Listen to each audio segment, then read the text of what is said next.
we're going to begin to act, beginning today. I've just received a call from Secretary Clinton.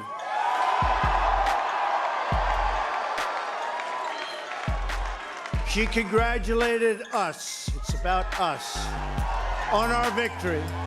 Donald Trump est désormais le président élu des États-Unis d'Amérique et entrera en fonction en janvier prochain. Comme je l'avais dit dans une précédente vidéo, il a été élu grâce à une règle de base, il n'existe pas de mauvaise publicité. Les médias américains, qui étaient dans leur immense majorité contre Trump, l'ont fait élire à leur insu. La campagne de Donald Trump a au départ été prise comme une blague, mais ses déclarations fracassantes faisaient les choux blancs de tous les grands networks d'information. Beaucoup de monde s'en est plaint, mais tout le monde continue à contribuer à l'affolement médiatique. Durant les primaires républicaines, Donald Trump comptait à lui seul, dans les 10 plus grands journaux américains, plus d'articles que Mark Rubio, Jeb Bush et Scott Walker réunis, alors qu'ils étaient les 3 suivants pour la primaire républicaine. La couverture médiatique entraîne une montée dans les sondages, qui entraîne elle-même plus de couverture médiatique, et le cercle continue ainsi. D'ailleurs, ces sacro-saints sondages sur lesquels on se base tous, le Brexit, mais aussi Trump, y était déclaré perdant. Ce second cas poussant même à un extrême incroyable, avec 322 sondages qui donnaient Hillary Clinton gagnante dans le dernier mois avant les présidentielles. On peut bien sûr aussi penser aux primaires de droite qui viennent juste d'avoir lieu et qui ont mené à la victoire de François Fillon avec des scores largement supérieurs à ceux prévus par les sondages.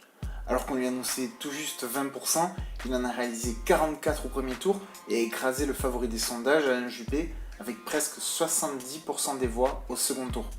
Le résultat a donc bien sûr été un choc pour le public.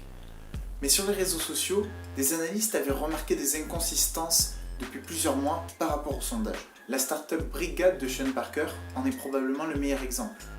Les données de ce réseau social montraient que 3 mois avant l'élection, une grosse base de démocrates qui avaient voté pour Obama au cours des 2 précédentes élections voulaient désormais voter pour Donald Trump.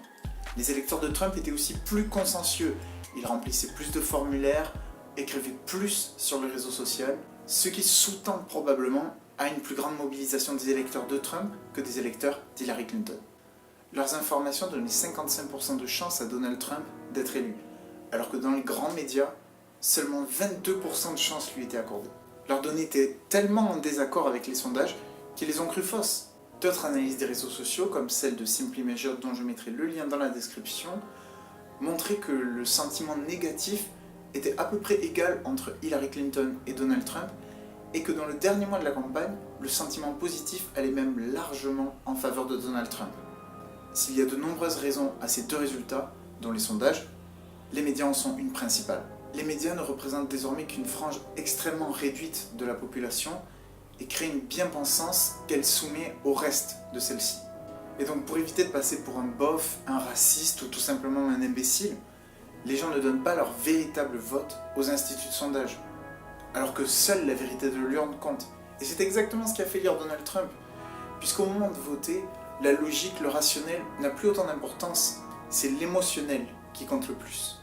Si les médias sont les premiers à montrer la déconnexion des politiques avec la réalité du peuple, leur couverture médiatique des événements montre aussi qu'en leur sein il y a extrêmement peu de diversité et qu'ils tendent fortement vers un côté du spectre politique.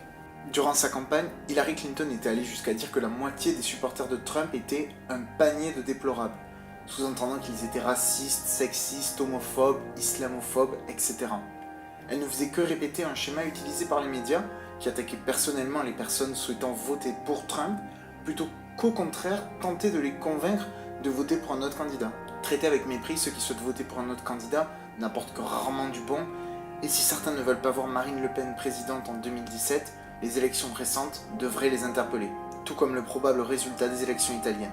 C'est un cumul de facteurs qui a mené à l'élection de Donald Trump, mais au final, tout revient aux gens. Si chaque parti faisait un effort, avec des politiques prêts à dire la vérité au lieu de s'enterrer continuellement dans le politiquement correct et la bien-pensance, des médias moins arrogants, plus diversifiés et qui ne partent pas en croisade, et un peuple plus prêt à s'écouter qu'à s'affronter, qui sait alors jusqu'où la politique pourrait redevenir un atout pour faire avancer les sociétés.